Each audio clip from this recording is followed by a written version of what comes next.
आज बात ललितपुर वाले विष्णु तिवारी की है। शायद आपने आज से करीब 2 साल पहले इस शख्स का नाम सुना होगा। उस वक्त विष्णु तिवारी पूरे देश में छाए हुए थे क्योंकि उन्होंने जो बीते 20 सालों में खोया था, उसकी चर्चा सभी जगह थी। दरअसल विष्णु तिवारी रेप के आरोप में 20 साल तक सजा काटते रहे थे और अंततः केस झूठा निकला था। उत्तर प्रदेश के ललितपुर निवासी विष्णु तिवारी को हाई कोर्ट ने 20 साल बाद रेप और हरिजन एक्ट के मामले में निर्दोष साबित किया है। विष्णु तिवारी को आजीवन कारावास की सजा हुई थी। विष्णु तिवारी के निर्दोष साबित होने पर परिवार को संतोष तो है, लेकिन चेहरे पर वो खुशी नहीं है जो होनी चाहिए थी। विष्णु तिवारी पर जब हरिजन एक्ट और रेप का मामला महरौनी कोतवाली में दर्ज किया गया था, उस समय विष्णु की उम्र मात्र 18 वर्ष थी, जिसके बाद सेशन कोर्ट द्वारा पुलिस की विवेचना रिपोर्ट के आधार पर वर्ष 2000 में आजीवन कारावास की सजा सुनाई गई थी। विष्णु तिवारी के घर में विष्णु सहित 5 भाई और उनके माता पिता थे।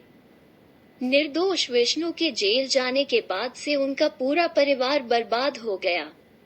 ये पूरा मामला ललितपुर जिले के महरौनी कोतवाली अंतर्गत सितावन ग्राम का है। पिता रामेश्वर प्रसाद तिवारी सामाजिक रूप से तिरस्कार मिलने का सदमा झेल नहीं सके और उन्हें लकवा लग गया, जिसके बाद उनकी मौत हो गई। पिता की मौत के बाद विष्णु के बड़े भाई दिनेश तिवारी की भी मौत हो गई।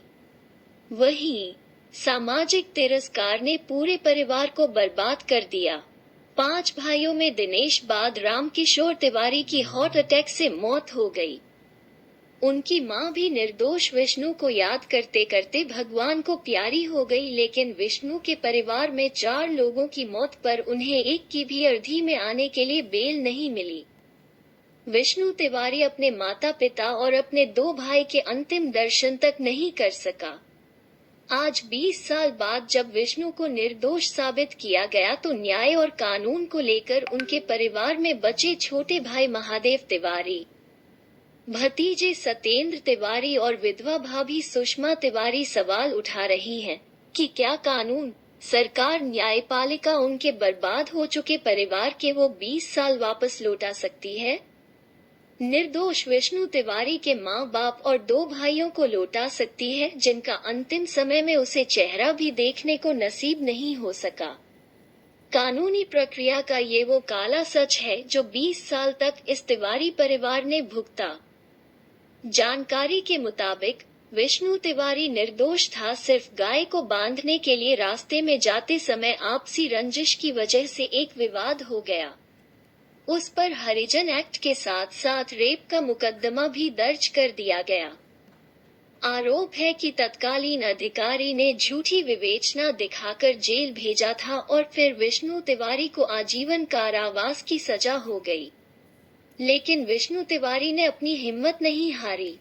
उसने आखिरी सांस तक अपने आप को निर्दोष साबित करने के लिए लड़ाई लड़ने की ठानी, जिसमें उसके परिवार की लगभग 5 एकड़ जमीन भी बिक चुकी है। इसके बाद अब वो निर्दोष तो साबित हो गया, लेकिन 20 साल जेल में रहने का दर्द, न्यायपालिका में लगी देरी और कानून व्यवस्था पर बड़े सवाल जरूर खड़े कर गया है।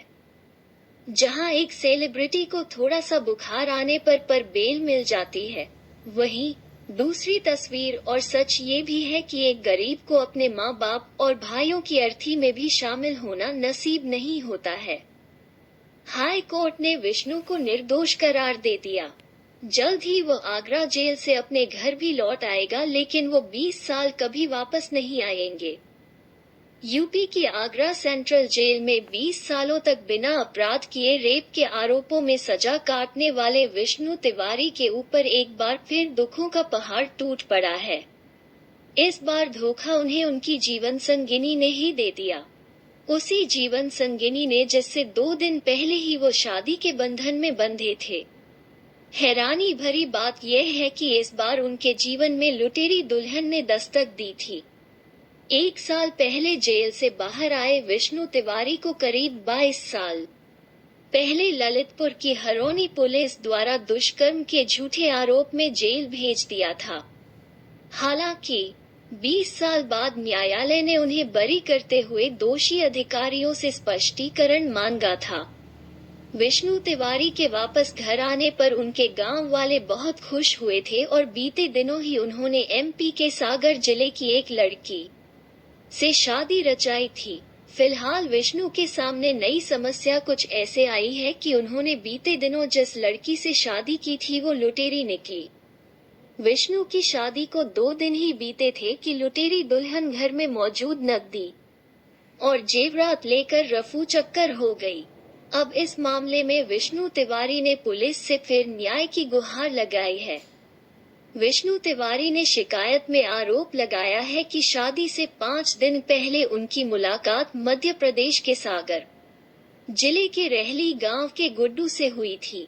गुड्डू ने ही उसकी शादी तय करवाई थी और दुल्हन के परिजनों ने 1 लाख रुपए नकद देने की शर्त पर शादी कराई थी और 22 जुलाई 2022 को मंदिर में हिंदू रीति रिवाज के अनुसार शादी हुई थी। विष्णु तिवारी ने शिकायत में बताया है कि वो शादी के दूसरे दिन ही दुल्हन को लेकर ललितपुर के एक मंदिर पहुंचे थे, जहां पत्नी अपनी मां से मिली और फिर चकमा देकर दोनों फरार हो गई।